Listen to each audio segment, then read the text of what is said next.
Just in time, and I am back. Hello, everyone. Allow me to. I'm gonna keep playing this guy's music in the background because, god damn, he knows how to make some good remixes. Um, just want to make it loud enough for you to hear, but not loud enough where I lose my focus, because it takes a lot to write a book as it is. So I hope that's audio balanced enough for you. Um, anyways, how we all doing?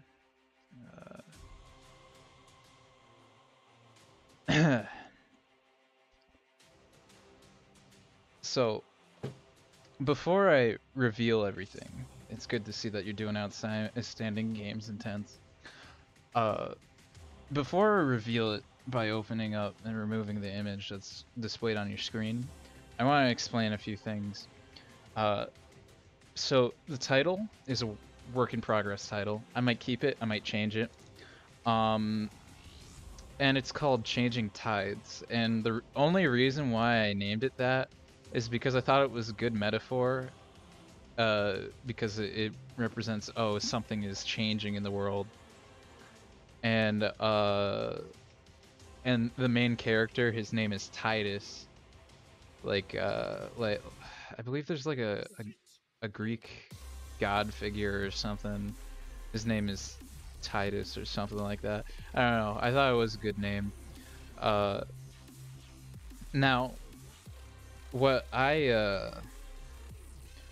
did was I just took the title, named it that, thought it was a funny thing, and so this book is about this boy named Titus, and it's not in a first-person perspective. It's told from a third-person perspective, so it's outwards looking in.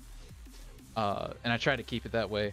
I may in the future have trouble keeping it that way because it's kind of hard to like get into the thoughts of the character if you aren't the character.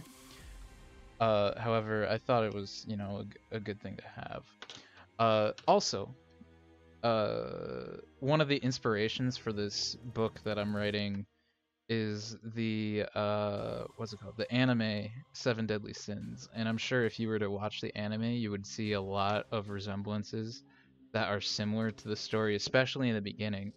I want to keep like I'm not copying the story. I was using a lot of elements that are the same, but the story goes in a completely separate route.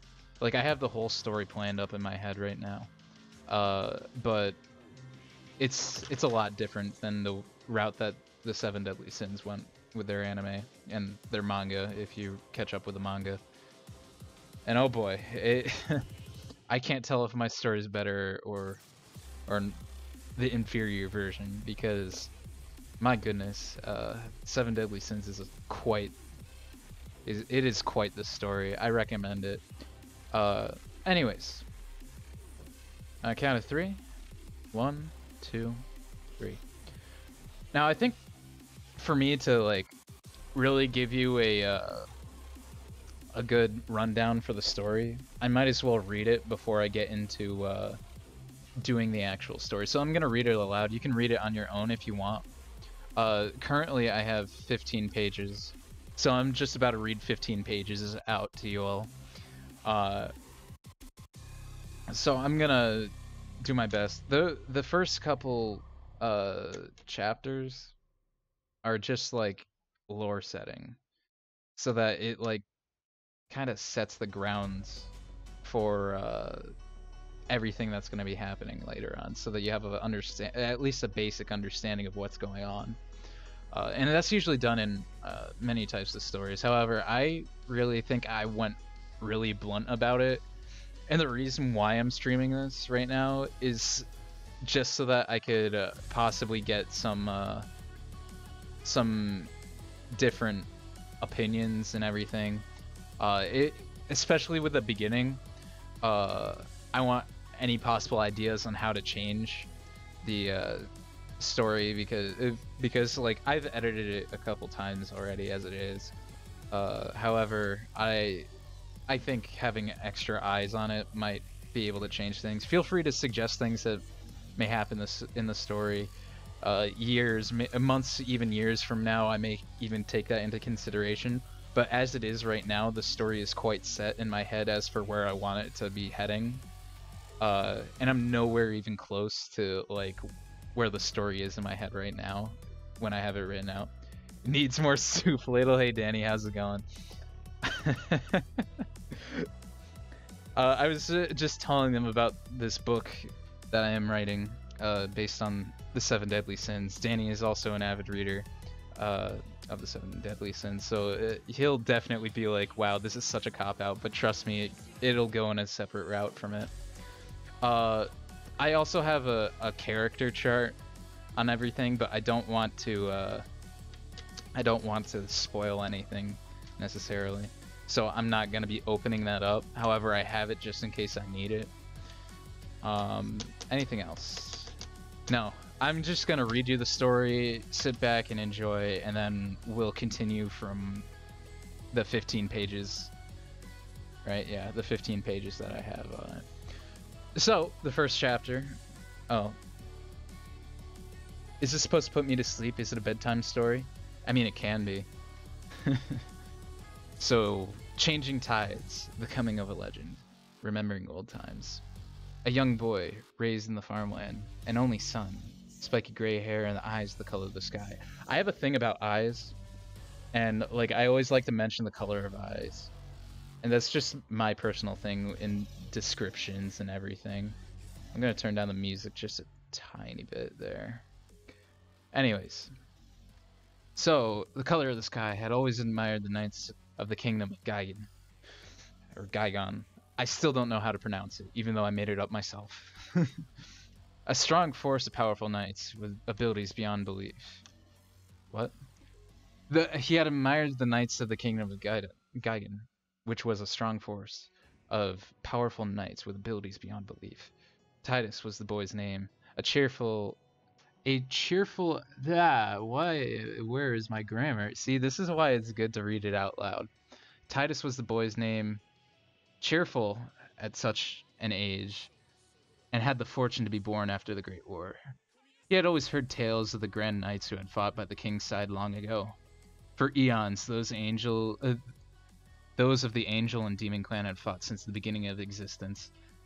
Through thousands of years, more clans arose, taking sides. The two sides that formed were named the Horde and the Axis. These alignments built up and grew tensions between everyone, and nobody knew what the goal of the war was other than to exterminate those on the opposing side. The war between higher and lower realms evolved into those that stressed the insides of each side, which pretty soon everyone that wasn't of your own was an enemy, thusly forming the Great War. The Great War spanned years, spanning across many human generations.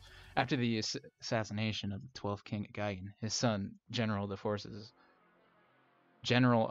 I don't need to repeat, of Gaigan. His son, the general of the kingdom's forces, the kingdom forces, was given the throne. He was a man with short dark hair and a determined attitude, and a gaze that could pierce the heavens. Yeah, okay.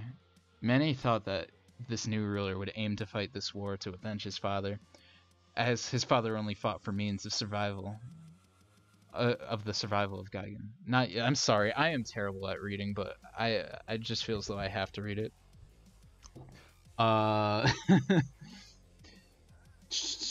Many thought this new ruler would aim to fight the war to avenge his father, as his father only fought for means of the survival of Gaigan, not even the human race as a whole. Those who had believed such had feared the man, as they believed that the focus of the attack would jeopardize everyone at home. The king was not to be underestimated, as he had a different idea to save his people. One that was a long shot, but he believed that in doing so could end the war. He approached the strongest man he had known through his adventures as a knight. The man he knew was known for his long, flowing black hair and his prowess on the battlefield. From every mission he had returned without a scratch and was dubbed Grayson, the Immortal. The king had found and entrusted Grayson to form a team, one of as many strong people as he could find, but no two races could be the same. From this, the Grand Five was formed. 5 of some of the strongest and most powerful people you could see. They would fight the battle swiftly and accomplish as fast as they had arisen. As strong as they were known to be, they had preferred. You like it? Thank you. I'm not even close to being finished. This is just background story. They had preferred to make negotiations between clans, try to make an alliance as one. Many had seen such a team of different people and thought maybe, just maybe, the world could be united once again and at peace. Many took it as a chance to mend old ties between different races and even civil disputes between themselves. It had all seemed as though the world was to come back together, as the king had intended such to happen. However, there was still a backlash from a few clans, namely the Demon Clan. They were some of the strongest, oldest, and single-minded races out there and could not come to terms of peace, as they wanted to destroy the angels, like they had been trying to do for so long. The Grand Five had no choice but to fight these unruly beings. They did the best they could at capturing or finishing off any demons and isolated them to one area. One of the Grand Five, a powerful magician, had brought up the idea to seal them away. After a long debate, they decided it would be for the best, and couldn't keep having to be the ones to deal with such foes. They used a great enchantment to create the demon seal, I'm sorry. And from there they had cast them away. They had cast them all away, where they could not cause havoc to anyone anymore. The Great War had soon come to an end, after the Orc clan had finally conceded, seeing as though they could not put up a fight anymore, and so the Grand Five disbanded, never to be seen again. Back to Titus. Titus had always loved the tale of the Grand Five, and his father would always tell him of all the magics and battles of the old days. Titus's father was once a knight under the I'm so sorry. I can't even speak. Titus's father was once a knight under the king. However, he had said he was never near the level of the Grand Five. Titus looked up to his father, as his mother had passed away when he was a baby. Titus would wonder if he could ever become a knight for the king, and his father always said if he worked hard enough, he may be able to do it. Titus's father had shown no remnants of his magic abilities from when he was a holy knight for the king, but he still had kept his sword as a relic from the past. Something was getting the man sick, as mere farmers, they could not make enough gold to get such medicine to heal him. Days went by, and Titus's father's condition worsened, and he had soon passed.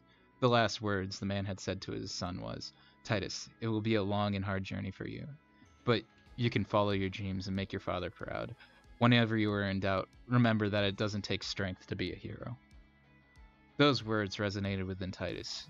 He grew into a quiet and serious man.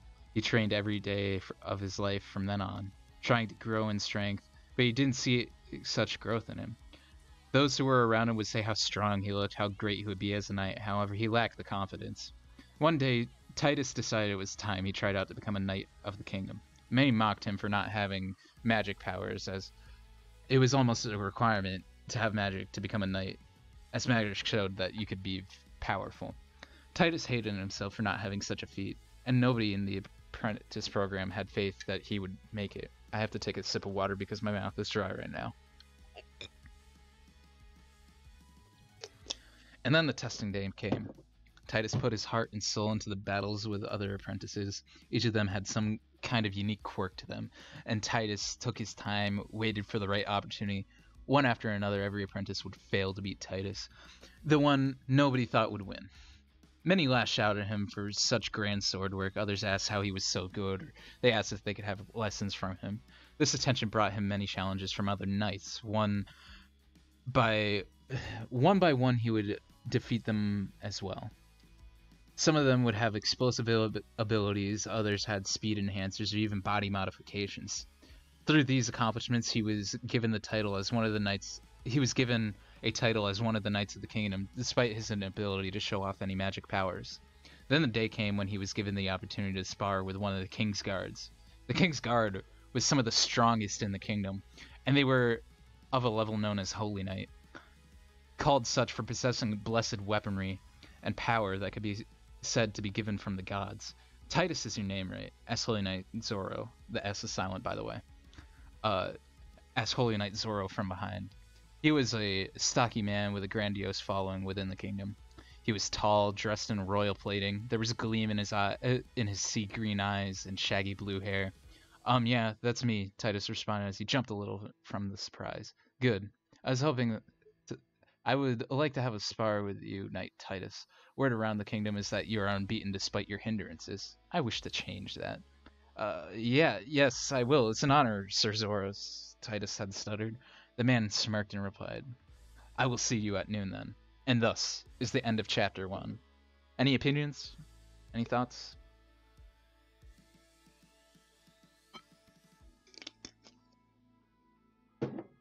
It's great. It's great. Thumbs up. I guess I should go on to chapter number 2. A valued lesson. Word got around quickly, and the excitement filled the air. Half the kingdom seemed to be in attendance. Arguments would burst out about who they were thinking would win. Will this man best one of the that doesn't sound right. Will this man best one of the greatest?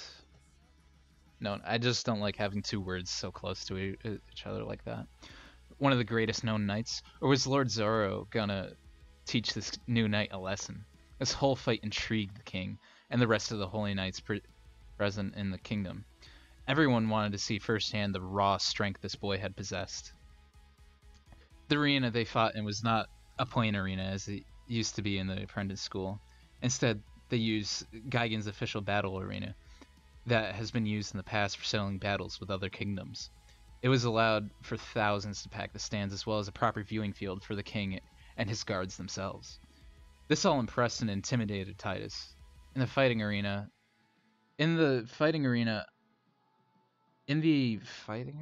I'm just gonna say in the arena. On each side, there was crates full of different weapons to pick from. In the center was a large circle that the contestants could fight in.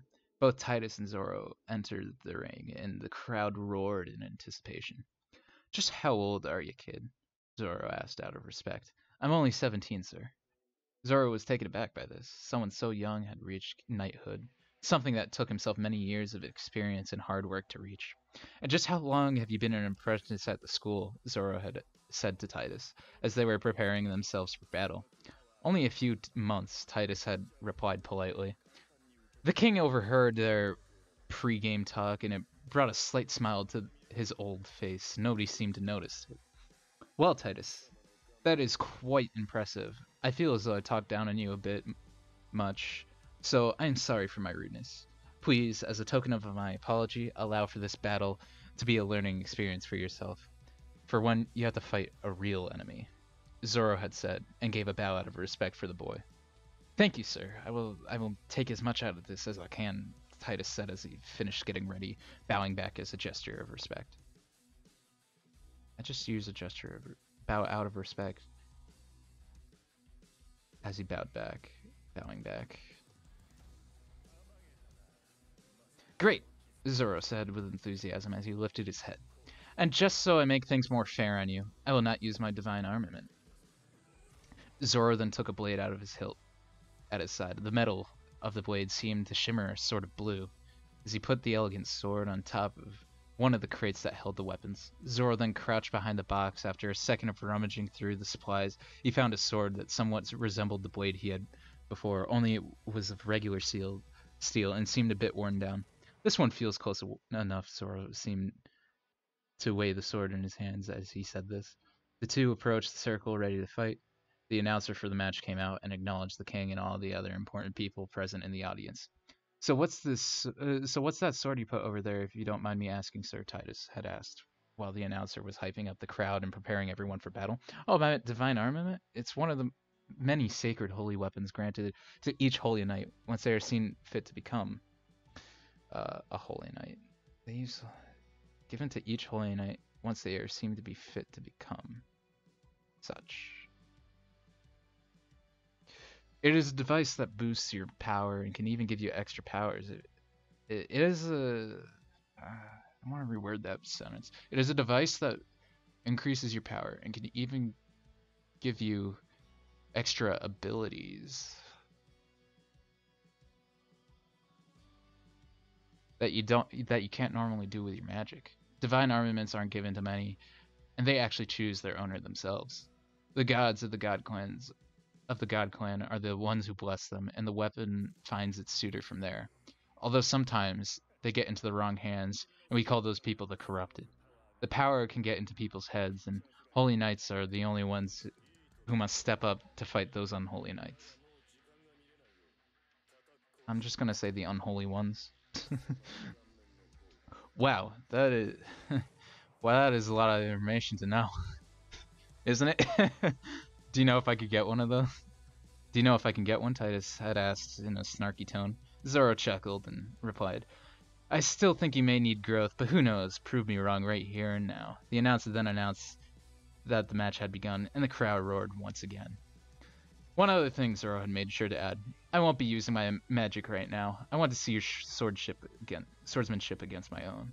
And Zoro came right in on Titus. Titus was quick, and Zoro seemed to be projecting his moves. A swing to the left, a vertical strike, a downward cross. Titus seemed to be able to block it all. The problem was that he was stuck on the defensive. Zoro was much more of a formidable opponent than all the others he had faced. Titus knew that he had to switch things up. And then Titus leaped back and charged in, somewhat of an unorthodox thing to do in combat, but Zoro was ready for the attack. However, now Zoro was the one stuck on the defensive.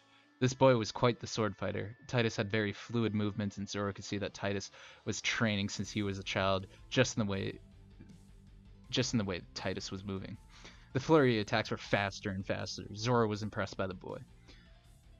This was the longest and hardest match Titus had ever had, and yet he was still managing. For a moment, one could say he was getting a little bit in. He was getting a little bit of a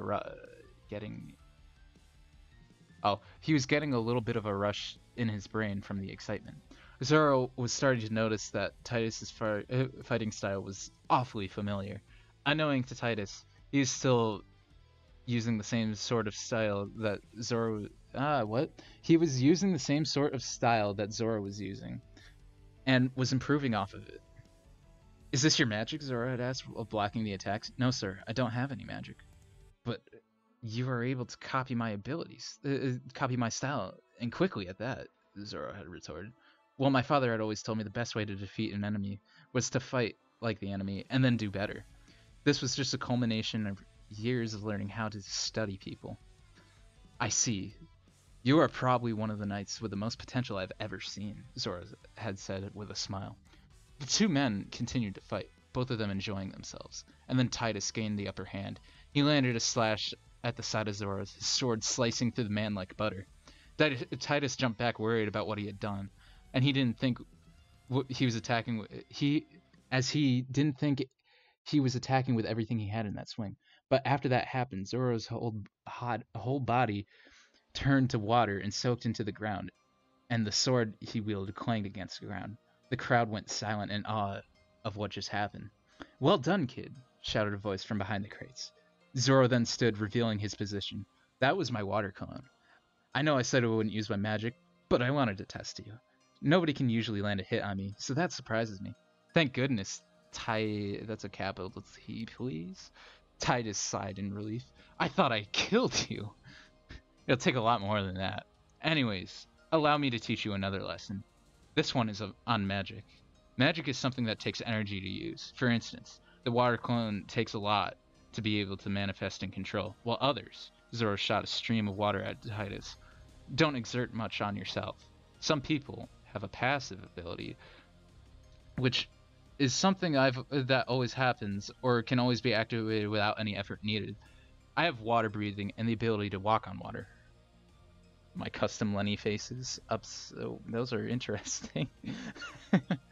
I like the crying one. Wow, that's all amazing. So when I was fighting that water clone, it was weaker than you? Precisely, which means if I were also to fight you normally, things would be different. Actually. Zoro then grabbed his divine armament. I want to show you what power is really out there. The blue blade started to glow in his hands, and water seemed to seep through underneath him. Zoro was then carried to the fighting arena by a stream of water that seemed to come from nowhere. This is where you awaken to the true horrors of power out there. What? Titus managed to get out before the water swirled around him and then formed a bubble over his head. Zoro was effectively drowning Titus, and there wasn't much he could do about it. Zoro had released the water from around Titus's head. I could have killed you, but this match doesn't allow such a thing, nor do I want to. Besides, I should show you who I am when I'm seriously fighting with a sword. So he just flexed on him. He just flexes on Titus just like that. I just love that. He's just like, yeah, I could have killed you.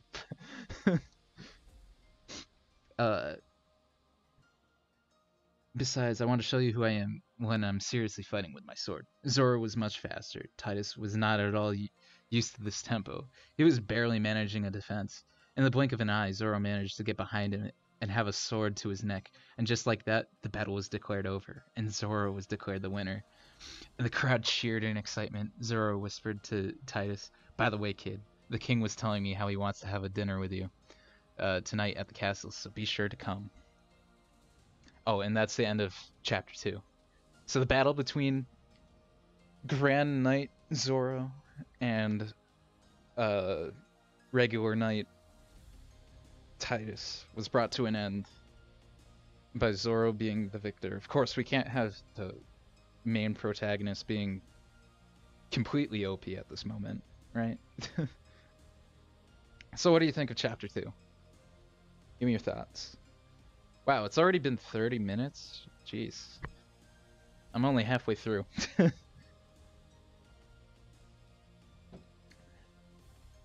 Yes, so you like it?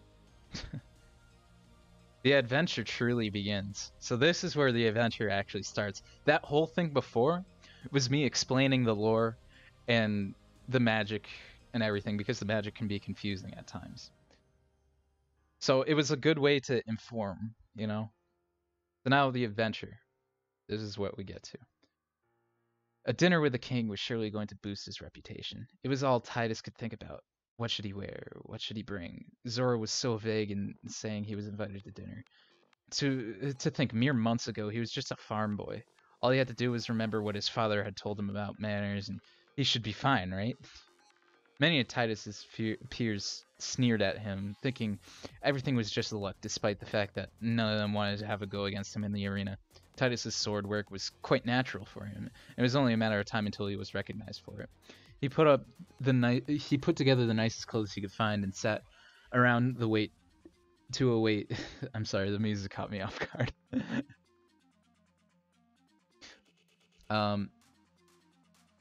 Titus's sword it was a matter of time, and okay, he put together the nicest clothes he could find and sat around waiting for the coming hours, rehearsing his pleases and thank yous. Titus was the only one who knew about the dinner. Zoro did whisper it to him after all. The rest of the knights were getting ready. You're Lenny.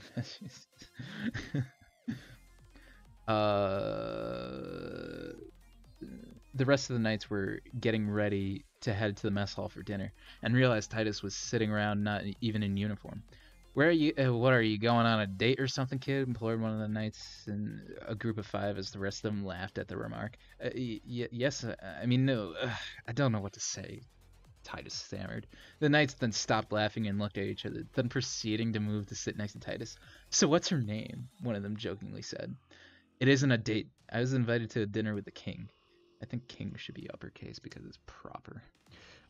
Titus had retorted to them. It was a silence that filled the air. The knights sat in awe until one of them broke the silence. "No freaking way." They all clamored around Titus, asking all these questions about what Zoro's might have said to him, or if he already had dinner with the king. I keep lowercase kinging, and I don't like that. Before and even if they can come. Sorry guys, I can't invite you. It's just for me. I would if I could. Titus lied to them. These guys have been bullying him ever since he was knighted. He wouldn't do such a thing even if they kept up all this groveling at his feet for the rest of his life. Titus had no interest in those types of people. The knights pouted and then left Titus to himself. As they left for the mess hall, Titus soon took a deep breath and made his way to the king's castle. Titus then was taken in by one of the knights guarding the main entrance.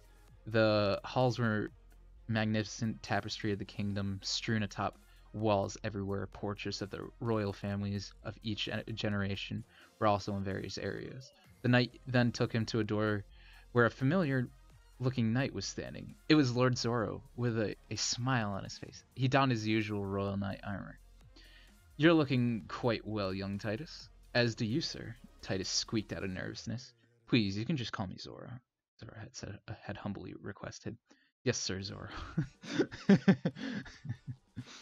Nice sniper. Zoro chuckled at the nervousness of the boy and then gestured that they entered the doors. Titus nodded his head and opened the door. A chill flowed in the air as the door opened. It wasn't the sort of off-putting or scary kind of chill. It was as if the room inside was slightly cooler than the hall that they were just in. Titus shivered for a moment, but got used to the air after a few seconds. In the room was a fancy table. A chair sat to the north, presumably for the king, and then there was a chair to the south, clearly reserved for Titus himself. The table was long enough for 8 people on each side. However, Titus did not think that 10 people would be having a meal tonight. "Don't mind the chill," said a knight that looked familiar to Zoro's, wearing the same armor as well as him. "It's just my passive power. I work well with my brother." "You two are brothers?" Titus asked, amazed at the new discovery. Titus did not think Lord Zoro had a brother. "My name is Callum. I serve the stop lowercase kinging. I serve as the king's guard, much like Zoro. We are some of the best when it comes to working as a team." Callum had chuckled while making... I think there's an N on Callum, like in the actual name. Oh well. This is my Callum. Callum had chuckled while making his humble brag. Humble brag! Humble brag, man. Just as the introductions were made,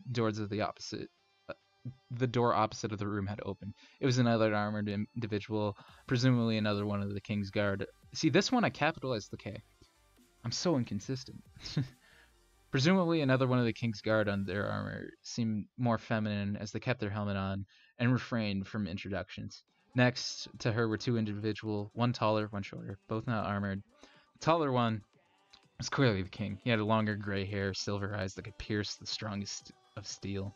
He was wearing a crown, but his clothes seemed to be quite informal. In fact, they seemed to be like everyday commoner clothes.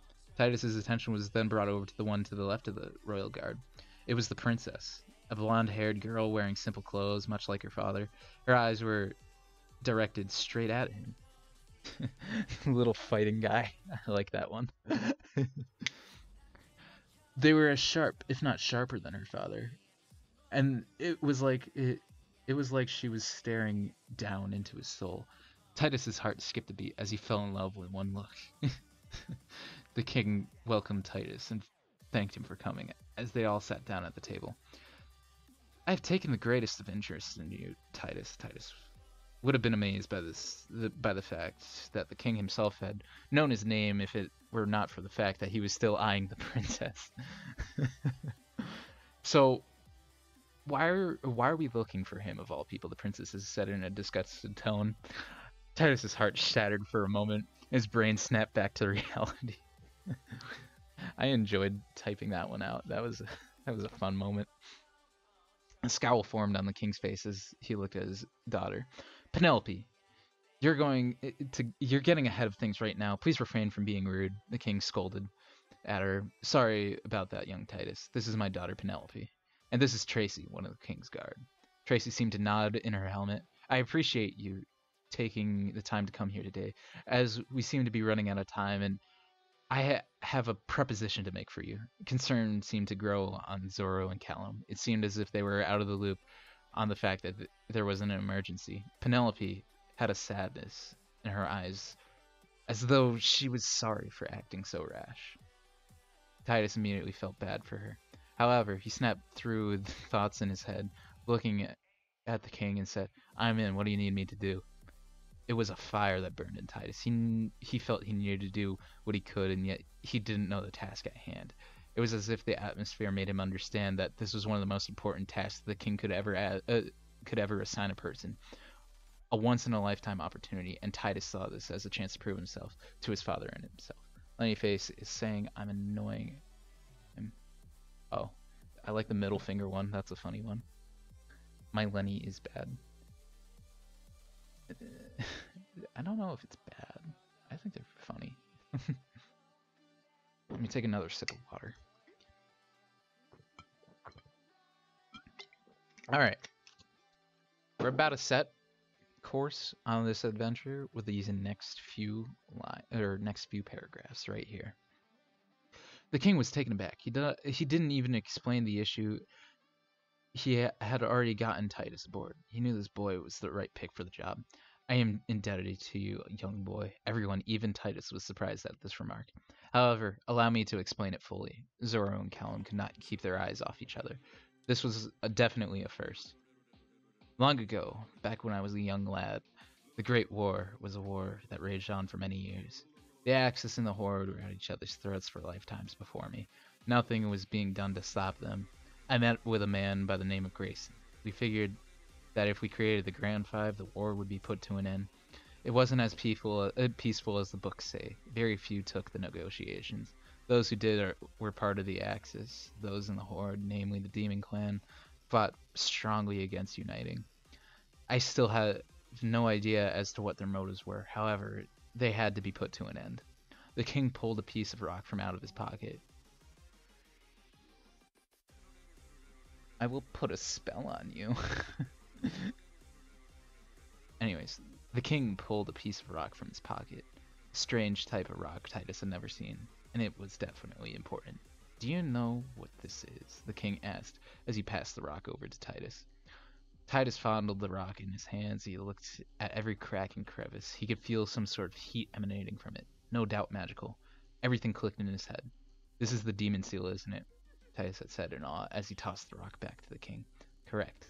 A seal created to imprison the demon clan away into another world, which we then split into pieces and spread across the world in an attempt to keep them from being released back.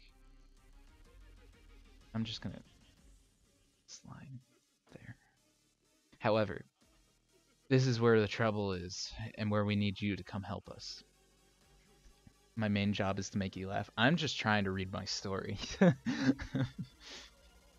You want me to collect all the pieces? Titus had preemptively asked. No, I need you to... You want me to find a way to destroy this piece? Impossible to do that. There's too much magic power. Besides, that's not... Then what do you want me to do? Titus had asked in excitement. Shut up and let my father speak, Penelope had said in an annoyed tone. Penelope, please. He's just nervous. The king had apologized. But to be fair, he had the patience of a saint. The real quest I need to do is to find Grayson, leader of the Grand Five. I need you to convince him to reform the group, because there is a great evil on the rise. What do you mean by great evil? I thought the demons were sealed away, Titus asked in confusion. We thought all the evil was put away. However, my scouts had found that there's a league of undead in line with the demon clan, hoping to collect all 4 pieces of the demon seal. To the best of my knowledge, their leader is an elder lich. The only one, and the only people I can think of that can possibly stop it is the Grand Five, or in the very least Grayson, the king had to explain. Father, you should let me find Grayson. Let this boy go back to working on his skills. He doesn't even know magic, Penelope had to explain. Neither do you, Penelope, and I'm not putting you in danger. Titus here is a sketch... Wait. Neither do you, Penelope. I am not putting you in danger. Titus, here's a sketch of him. Here's a sketch of him with me when I last saw him. He most likely hasn't changed at all since then. Get back here, son. The king retorted and handed Titus a little picture of the two of them. The king looked so young, so strong back then. It amazed Titus. But it also confused him as to the king saying Grayson would not look any different. Titus analyzed the picture and asked, so is this a lich thing gonna soon come for the piece you have right here? Silence filled the room. They all realized that as long as they had the piece that they were not safe. It was as if on some sort of a command, a void opened at the front of the room. An evil laugh echoed as figures walked out of the void. Skeletons. Zoro and Callum jumped up and drew their weapons, ready to fight. The king threw his daughter to Titus, who caught her before she could fall. Tracy stood in front of them and put up a force field. It must be her power. The king drew his own weapons in the event he was to be attacked. The skeletons were easily dismembered with Zoro and Callum's teamwork, and then in walked the Lich. An evil aura poured from him as he cackled again. The room grew colder, and this time it wasn't so much because of Callum, although he seemed to amp up his temperature control. Tracy, do it, the king explained. The world around Penelope and Titus seemed to sparkle for a second. There was no time to say goodbye. However, the king yelled one last remark to the two. Fine, Grayson, for the sake of humanity, we have to. The king was then pierced by a blade in the hand of the Lich. It protruded from his chest that it was stabbed from. Behind, blood spilled out from him. The king's guards jumped out to it jumped into attack. Everything went sparkled more for Titus and Penelope and turned white. The white faded quickly, and they were no longer in the castle, nor were they in the kingdom of Gaigan. They were in a new town Titus could not recognize. Penelope screamed and cried. The only word Titus could make out was the word no, as she mourned the loss of her father. The king of Gaigan was slain by the Lich. Chapter 3, everyone. How do you like it? Chapter 3. Number 3. Absolutely slayed.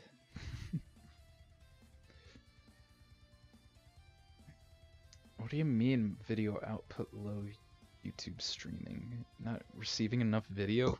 Burp. I'm gonna quickly check that. Why is my stream health dying? Anyways, thoughts, opinions? King died. The king's dead. The king is dead. This is the last chapter I'm gonna be reading off because embarking on the search is literally the chapter that I was gonna be doing tonight. Although now that I think about it, after reading, took me an hour to read that all. That I still have another chapter to go. This is a finding a start. The next chapter, chapter 4. Penelope's cry echoed as yeah, I know it's a good chapter. As Titus stood there, awestruck at what befell his eyes. Titus felt as though it may have been his fault for some reason. He knew he didn't have any hand in what just happened, but he couldn't help but feel guilty. That the music is just too hype. I have to turn it down on my headset. He couldn't do anything to stop it. He felt guilty he couldn't do anything to stop it. Despite the scene that was just unfolding, nobody around this new quaint town gave any heed to what was going on. It was as if they didn't exist, as people walked past, choosing to ignore and to not get involved. This was when Titus came to his senses. They were in new territory. They had to be careful. His attention went to Penelope, who was at this point crying on the ground. Titus had a gut feeling that they needed to be on the move, and move fast. Princess, we have to get someplace else. We can't be out here in the open, especially when we could be prime targets right now. Titus said coldly, trying to move past the events that just transpired. Do you even care about what just happened? About the king? Penelope cut herself off. She noticed a glint in Titus's eye, a tear. That was when she realized she wasn't the only one struggling with the moment. This new boy she had met was someone who cared a lot, almost as if it was sympathy. Titus let out his hand as a gesture to help her up. Penelope stared at the hand and back at his face. She shook her head as if she was shaking away a spell and refused the aid and got up on her own. The two were in a town square, lined with stalls of people selling stuff. They both had no real money themselves, no weapons, just some regular clothes and a mission to get to. Titus looked around and then said, I know it may be wrong to do, but I have an idea. Wait over there in front of the tavern for me, as his finger pointed to a rundown building with the word tavern displayed over it, but the A seemed like it would fall off. Penelope advanced to the building as Titus moved quickly out of sight, so fast that Penelope even lost track of him. After a few minutes of waiting, Titus came back with some worn-down cloaks and a sack of gold pieces. No doubt it was stolen. Penelope wanted to protest, but she knew it was probably needed. The two donned the cloaks and proceeded to enter the tavern. We need to find Grayson. He is the only one who can help us at this point, Penelope croaked. It's okay. We will do what we need to do to find him. Besides, I bet the bartender would know at least something since he sees so many faces. The two approached the bar, carefully surveying the surroundings. It was quite a sketchy establishment. Many eyes were. It was quite the sketchy establishment. Many eyes were on them as there were new people to come in. Besides the roaring laughter of drunks, there was a cold gaze on the two as they came in close. Titus was ready to do hand-to-hand combat to protect the princess if needed. However, he doubted anyone would really try anything just yet. What can I get you two kids? The bartender said with his old raspy voice as he was cleaning a mug. The man was big and fat with a patchy black beard balding at the top. His eyes showed little care about the surroundings around him. Titus leaned in and muttered, I'm looking for a man. I was hoping you would have seen. I don't give information to non-customers, the bartender had grumbled. Why are you doing this? Because I'm writing a book and I figure people should know about the book. It's quite a good stream. Also, welcome to the stream, Truman James. I'm just showing off my book, my writing skills. This was all thought up in my head. Where was I? He pulled out a sack of gold pieces he had stolen. Wait. Titus was a little flustered by the statement. However, he came prepared for such the occasion.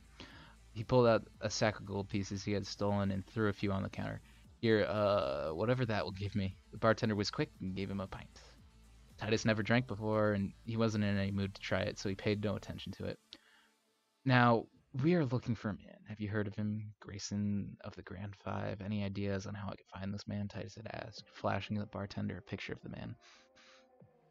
The bartender laughed loudly, such that it gained the attention of a few people. You want me to tell you how to find a man who nobody's seen in decades? Yeah, Titus had managed to let out. Another roar of laughter from the bartender. This time it was accompanied by more people in the tavern. Many people took it as a joke and went back to their own business, while others listened in curiosity.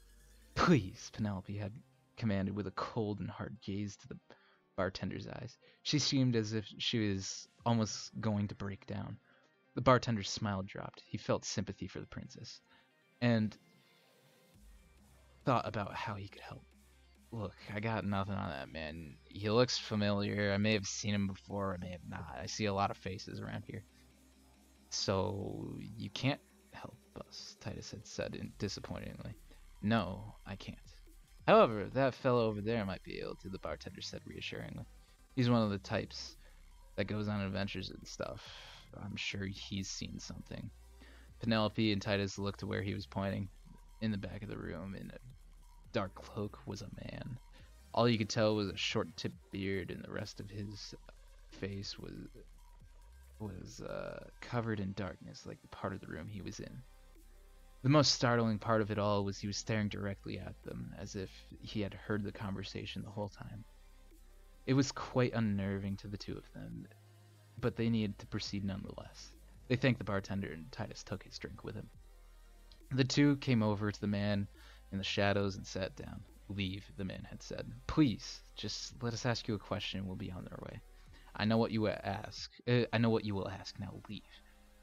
Titus then, without thinking, poured out the rest of his gold coins that he had stolen as an offering, and then looked at his beer and pushed it forward as well, and pleaded, Listen, this is all we have, and we are in need of help. I would love to, the man said sarcastically. However, this isn't enough for me to budge. The princess then looked down for a moment and reached her hand inside her cloak. Out she brought a necklace, one with the symbol of Gigan, obviously a piece of royalty. It was an heirloom passed down through generations that she was willing to give it up if it meant getting answers. Will this do? She asked with no feeling at all. The man looked at the necklace for a long moment. It had surprised him greatly. His gaze went from the necklace back to Penelope. All right, princess, what do you need? The man had said as he pocketed the gold and the jewelry. You could tell that the necklace was a royalty, as he had seemed to know the symbol of Gaigan. We are looking for Grayson, the Immortal. Is there anything you could do to help us find him? I'm looking to avenge my father and carry out this mission, and that involves finding Grayson. The princess had said, almost choking on her words when it came to mentioning her father. Titus handed the man the picture of Grayson. The man had stared at it. There was a long silence filled in the air between them. All right, I'll take you to him. But first I have to make sure you're ready to see him, the man had stated. What's that supposed to mean? Titus asked. Well, Grayson is a dangerous man. I have to know if you can fend for yourself if things go south. They all went out back into an alleyway. It was dark and nobody was around, perfect for the lowest of crimes. The man threw Titus a dagger. I want you to come at me with all you got. If you land a hit or make me give up, I'll take you to him, the man said. However, if you give up, you go back to where you came from. Also, I'm only giving you 3 minutes. Okay, I'm ready, he said. Titus said, determined to succeed. Well then, you're ready when you are, the man said. Penelope then nodded to Titus, and he charged.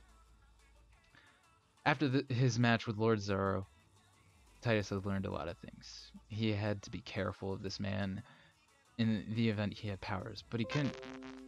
I had a pop-up. Windows wants to update. But he couldn't take it so slow that he couldn't land a hit. That was when Titus breathed and then closed his eyes. He was slashing away, feeling the air around him, sensing both his and his opponent in front of himself and his opponent in front of him. Every moment was precious, every motion precise. Nothing was landing. This cloaked man was moving at astounding speeds, and Titus was having difficulty keeping up. Your skills with a blade are beautiful, young man, the cloaked figure was saying as he dodged every motion. However, you're running out of time. You have a minute left. A minute, a full 60 seconds. His motions needed to be faster, and they had to connect now before it was too late. Each swipe, stab, and slash quicker than the last. His foot was starting to keep up with the man, which was catching him a little off guard. 30 seconds. Faster, precision. He only needed to hit once. Where a normal man would lose their cool at this point, Titus remained calm, eyes still closed, focusing more and more on the energy around him. Everything was clicking into place. 10 seconds. Two were moving so fast at this point, Penelope was having a hard time understanding what was going on. 5 seconds. Titus, in the fraction of a second, had a flashback to his fight with Zoro. I want to show you what power is really out there. By the way, that is actually a quote that Zoro said, if you remember. This was that power Zoro was talking about. Such strength, such speed. And in a moment, Titus opened his eyes. He was able to see what he was doing and his opponent in front of him. If he was to win, he had to put his all into what he was doing. With one swift motion, he faked a movement one way, which caused the man to strafe another way, which Titus had predicted he would do, in that exact spot as well. And with that, he struck the man, cutting straight through his cloak, through him, and out the other side. This for sure wasn't a water clone. He felt meat when he cut in. As he swiped through, the strike was so fast it pushed the air around them. Blood gushed out the man's side as he collapsed on his hands and knees. Titus, what are you doing? Penelope screamed. Titus broke out of the trance and realized he hit his mark, not his mark. Hit his mark. He also realized that the one man that could take him to Grace was now mortally wounded. Oh no, shit. I didn't mean... I put a period after an exclamation point. Rookie move. I didn't mean to like this, Titus said, panicked. The man coughed up blood and muttered, You got spunk, kid. Don't worry about this. He coughed blood again. I'll take you two to Grayson. What do you mean, Penelope asked. You're going to die before we even move 5 feet. It's fine. We'll make it, the man scoffed. Titus was then about to help the man up, but then he jumped up and threw off his cloak. The wound Titus had just gouged in the man was all but just a large scar. The man then took his dark hair out of the bun it was in, and it all flowed out. He then looked at Penelope with his purpley blue eyes and said, And that is because you found him, as he tossed Penelope back her necklace with a smile. What do you think?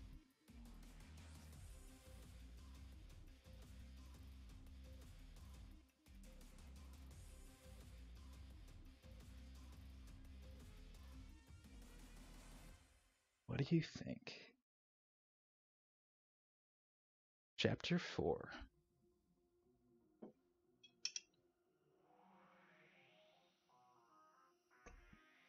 Just great, no feedback. Tell me, what do you think about the story as it is right now? Where do you think it's gonna go?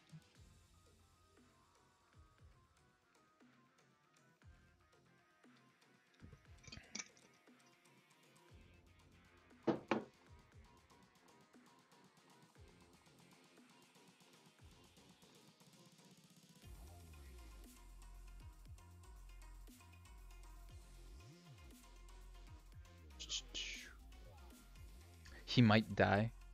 What do you mean he might die? Who's dying? He might kill Titus?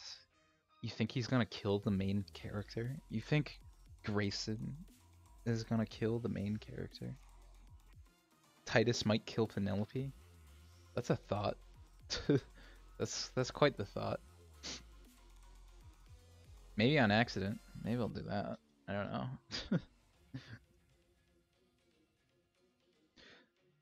Okay. So, embarking on the search. That's the title of the next chapter. So it begins. I'm gonna be really honest with you. I have no idea how I'm gonna start this next chapter. I have no words in my head right now. The Rose Flowers Wipe Tears. That's an outstanding story. I would pay up to $50 to buy that book. It's full of action, which I like. Well done. Thank you. Thank you very much. I'm gonna be real. It took literally an hour to read 4 chapters. I wasn't planning on that. I thought it. I didn't think it would take an hour. I'm sorry.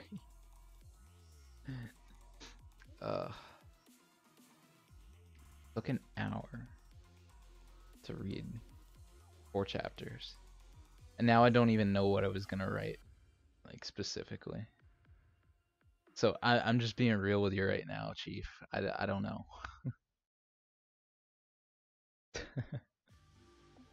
But it is a good story. It is a good story. Lots of action.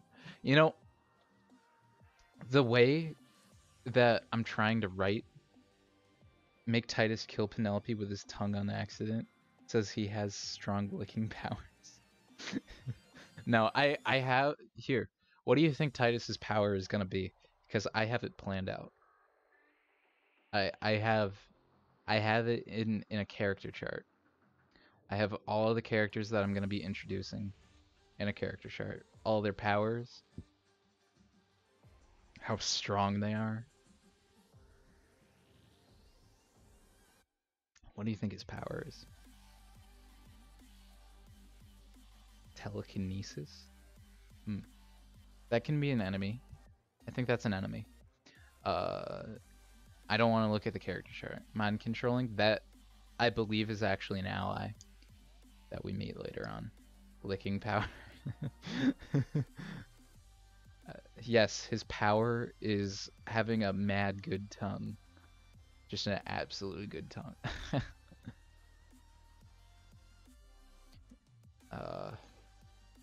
Penelope, I never planned on her having any powers. However, even though the story's about Titus, I think it would be kind of cute to have them develop a power together. That would be kind of cute, you know? I'm already trying to push the ship between the two of them. So yeah, Penelope's gotta die somewhere. Should have a power. She should have the power of what's a funny, she should have a useless power. Yeah, her power should be sassing people. Actually, one of the Grand Five, here, I'll just tell you what their power is. They have like electricity as their power, and she's like a very sassy person. Like, my goal of her is to be like a really big tomboyish kind of character, that always butts heads with everyone and like gives everyone sass.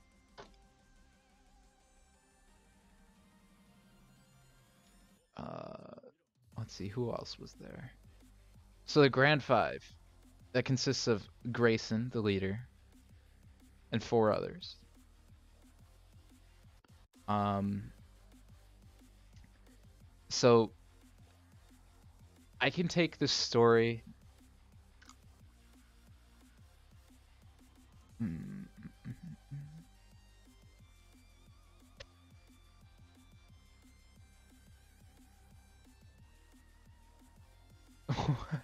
Why? No, Titus isn't that type of character. He wouldn't kill her because she said something rude. He's too nice of a guy. Besides, he has the hots for her. He wouldn't do that. um, I can take this story on 3 different paths. And I wrote it this way on purpose because I was thinking in my head what would be the best path to go on. Should I first search for the entirety of the Grand Five, or is finding the 4 pieces of the Demon Seal more important? Because obviously, the Lich now has one of the pieces, one of the 4, because he killed the king who had the piece. We don't know how many pieces he already had before that.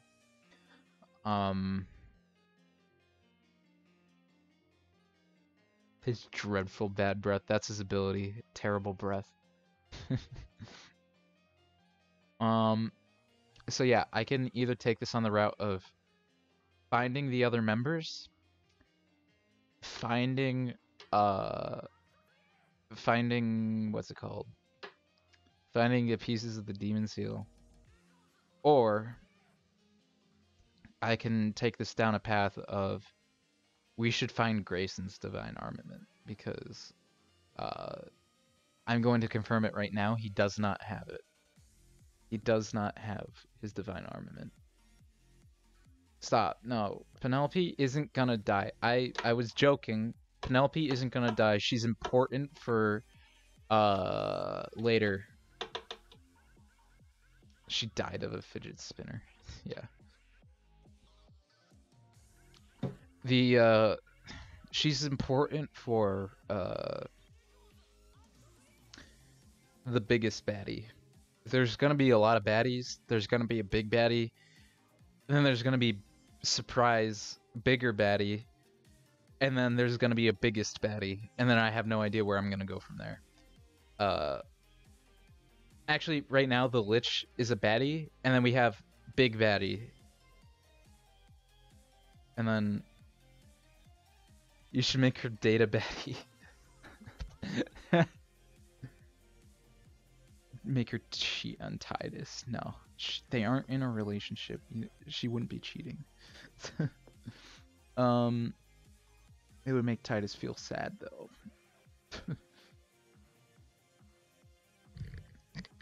I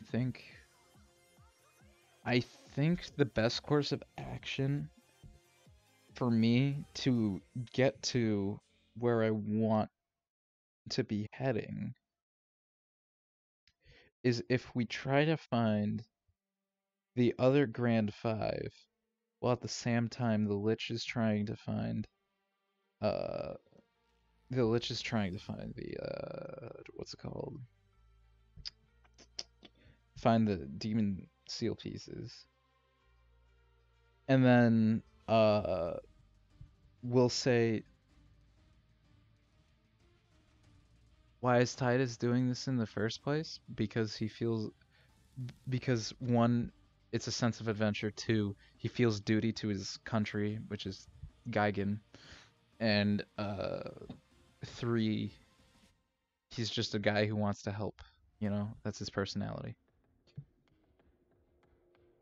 That was the vibe you were supposed to be getting. Anyways, I think I kind of explained it. Like in the section where I was saying how everybody was confused that Titus would accept such an offer, but it was because Titus was feeling the atmosphere and he knew that this was very important.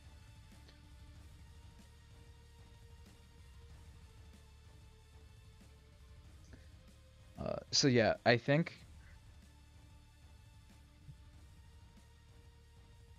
yeah, Titus met Penelope when he was meeting with the king. They were at a dinner, and she was arguing not to take Titus and let her go find Grayson. But the king was like, "No, I'm not putting you in danger." And then danger came to them.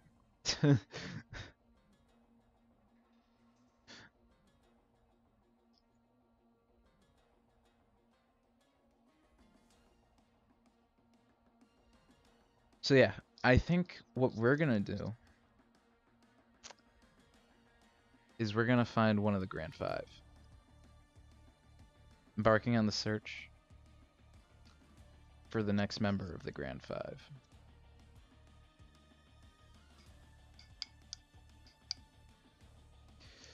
I believe what I'm gonna be saying though is the next member of the Grand Five. I don't want to open up my character chart because you're all gonna see it. But the next member of the Grand Five is going to be... No, I already have all the names. Actually, I have to open up the character chart because I forget what her name is. There. I'll just open it up in a new tab, so now you can't see it. So we got the main protagonist, the Grand Five.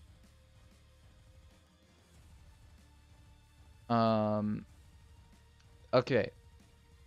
Yes. So the next member of the Grand Five, her name is Jillian, the All-Knowing. Uh, I'll give a quick rundown of her. Tends to be smug and is the character that knows a lot. So your casual Velma in the crew of Scooby-Doo, you know, is usually the one to come up with a detailed plan and bring it into action quite well. She's a very good support character. Her divine armament is actually a part of her, and her passive abilities are perfected knowledge, which means she knows everything, and power scan, which means she can tell the power of a person. So I'm gonna be throwing in power levels once we meet her. Her other powers that she has are teleport, elemental control, healing touch. I believe I had more. Anyways, her divine armament is called the Heart of Rita. It is an orb of enlightenment. It is in the place of her heart, and the orb essentially powers her life with magical ability, and it causes her not to age.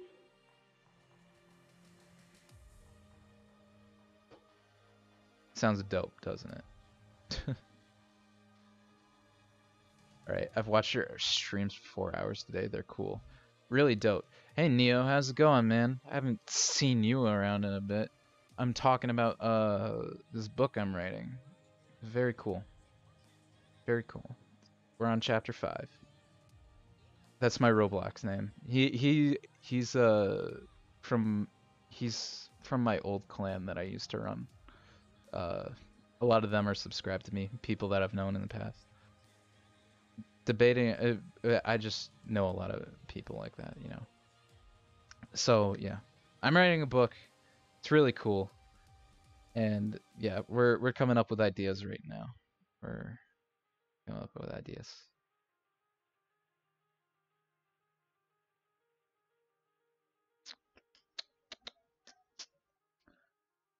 Anyways, so yeah, the next person is Jillian. So what we want to do. By the way, when I was coming up with character names, here, you want me here, I'll describe all 5 members as a treat for all of those who watch this stream and get this far. So I told you all about Jillian the All-Knowing. She's the wizard. She's the one who sealed away the demons in the demon seal. Uh, there's Liz, the one that I mentioned earlier, the Lightspeed goddess. Uh, there's Eridem, the beast. He's a he's a werewolf. And then there's Helios, the Lord of Fire. He's my favorite character. It's a shame what happens later, though. Yeah, he commented before the stream even started.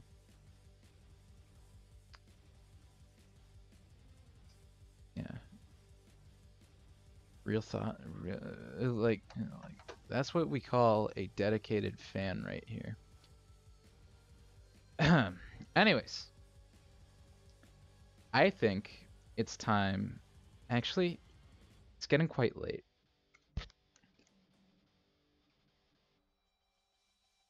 Part of me wants to write the next chapter right now, like I promised I would. However, it usually takes me about. It took me for the last chapter. It took me about an hour to write.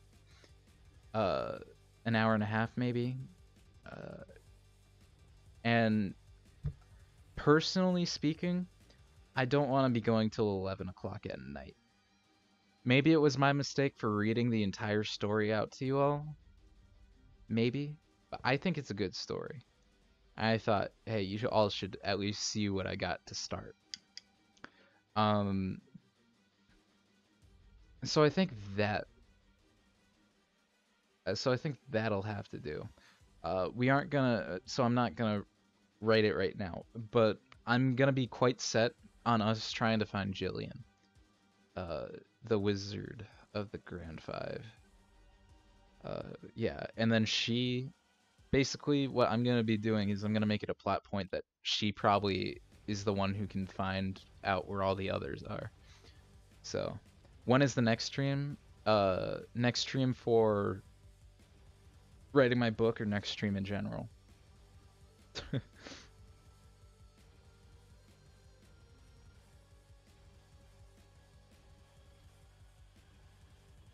Because that's two different statements.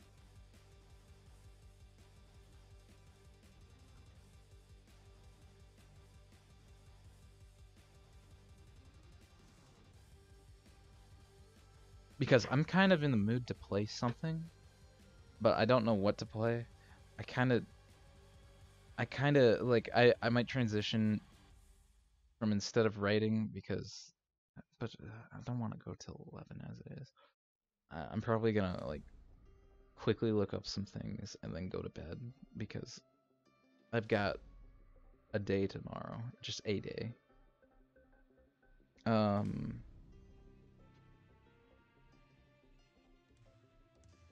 I can't promise it, but maybe a stream tomorrow at around, I don't know, 7:30. Maybe before 3. Depends on if I can finish a homework assignment really quickly. But it's calculus. So that yeah, 3 a.m. No. I have to get up at least a little bit before 8, at latest 9. So yeah, I know before 3 o'clock people are usually in school. So what I'm gonna, you see, I go to my calculus class at 3:30. So and then I have dinner like directly after. So that's why I'm saying like 7:30, 7:30, around that time. I'm gonna be playing a game. Probably not gonna be writing my story because I have to be in a mood. I was in a mood today, but I really don't want to drag a stream till 11 at night. But yeah, it's a good story. Any of those that are watching this in the VOD, since I think I'm deciding to keep it as a VOD, uh, enjoy the story for as it is. Feel free to leave suggestions in the comments, uh, especially on how terrible I can talk and stuff. um, yeah. Okay. Okay. Yeah. So yeah, that you talk goof. Goof. You talk goof. Yes. Okay. I'm gonna be shutting down the stream now. I hope you all enjoyed the story. I know I couldn't. I didn't. I don't have the time to write anymore. But I hope you all enjoyed the story for what it is. It's gonna it's gonna continue in the future. If I make another video on like another 4 chapters, like if I write it off stream, then I'm just gonna be reading off the story. Um, once once I write the 5th chapter, I'm probably gonna be posting the story to one of those like online sites. Uh, one of those places where you could post a story to. I don't know. Just my thought. Anyways, streaming tomorrow, maybe at 7. If I don't stream tomorrow, actually, yeah, I can't stream tomorrow.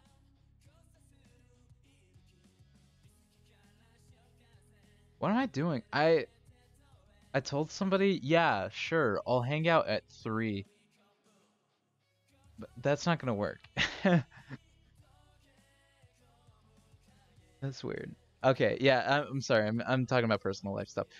Why do people like to join my stream when I'm shutting it down? King Derpy,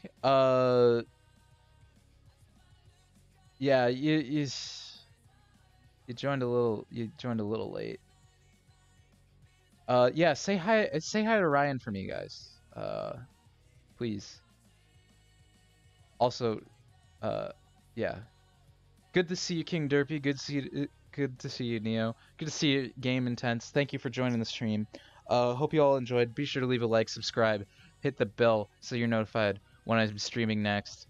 Probably gonna be a game tomorrow sometime. I have to figure it out. I have no idea what I'm doing. Okay. Uh, it's just off the cuff. So, anyways, see you all later.